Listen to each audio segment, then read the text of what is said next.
ఒక మంచి మనిషి, ఒక నిబద్ధత గల నాయకుడి చేతిలో ప్రభుత్వం ఉంటే ప్రజలకు జరిగే మేలు అనంతం. కేవలం ఒకే ఒక్క సంతకంతో ప్రజల భూములను కాజేయాలనుకున్న ల్యాండ్ టైటిలింగ్ యాక్టును రద్దు చేయగలిగారు.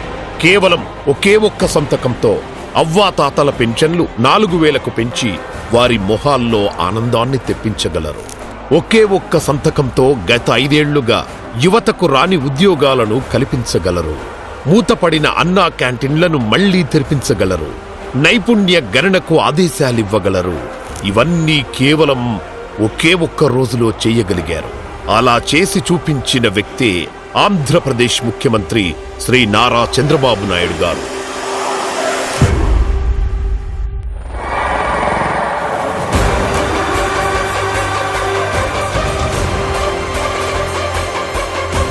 ఆయన అధికారంలోకి వచ్చి కేవలం 100 రోజులే అయ్యింది.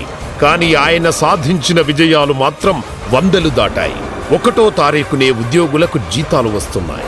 1వ తారీఖునే పేదల ఇళ్లకు వెళ్లి మరీ పింఛనిస్తున్నారు. రాష్ట్ర వ్యాప్తంగా 100 అన్న క్యాంటీన్లను పునరుద్ధరించారు.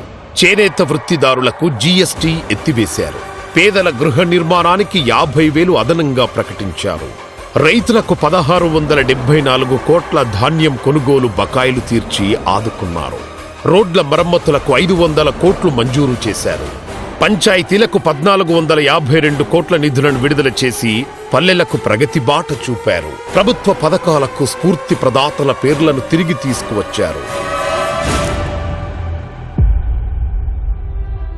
అనుకోని విపత్కర పరిస్థితుల్లో విజయవాడకు గత 200 ఏళ్లలో ఎన్నడూ రానంత భారీ వరద వచ్చింది. 6 లక్షల మందికి పైగా తినడానికి తిండి లేక, తాగడానికి నీళ్లు లేక, కరెంటు లేక తీవ్ర ఇబ్బందులు పడుతున్నారని తెలుసుకున్న ముఖ్యమంత్రి విజయవాడ కలెక్టరేట్ ను తన నివాసంగా మార్చుకొని విజయవాడ తేరుకున్నాకే ఇంటికి వెళతాను అని ప్రకటించాడు.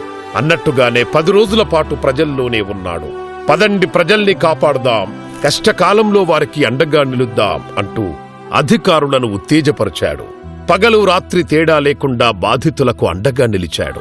విజయవాడ ప్రజలను ఎలా కాపాడాలో ప్రణాళికలు రచించి అవసరమైన బలగాలను, బోట్లను రప్పించాడు. ప్రతి ఒక్క విషయాన్ని దగ్గరుండి పర్యవేక్షిస్తూ నిరంతరంగా పనిచేసి విజయవాడను తిరిగి మామూలు స్థితికి తీసుకొచ్చారు. వరద బాధితులకు తోచిన సాయం అందించండి అని ఆయన ఇచ్చిన ఒక్క పిలుపుతో దేశవ్యాప్తంగా ఎందరో సహృదయులు ముందుకొచ్చి సీఎం రిలీఫ్ ఫండ్కి తమ వంతు విరాళాలిచ్చారు.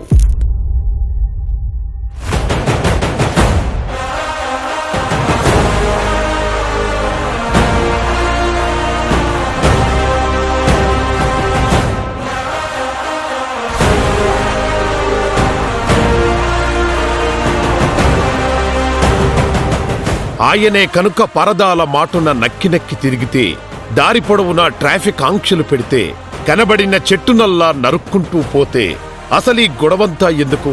హెలికాప్టర్ ఎక్కి గాల్లోనే 2 చక్కర్లు కొట్టి వెళ్లిపోదామనుకుంటే బాధితుల పరిస్థితి ఏమై ఉండేది? ప్రజలు ఆయన్ను అంతకు ముందున్న పరదాల రాయుడిని పోల్చి చూసుకున్నారు. ఆ తర్వాతే నాయకుడంటే ఇలా ఉండాలి అని ముక్త కంఠంతో అంటున్నారు. అందుకే రాష్ట్రమంతా అంటుంది, ఇది మంచి ప్రభుత్వం.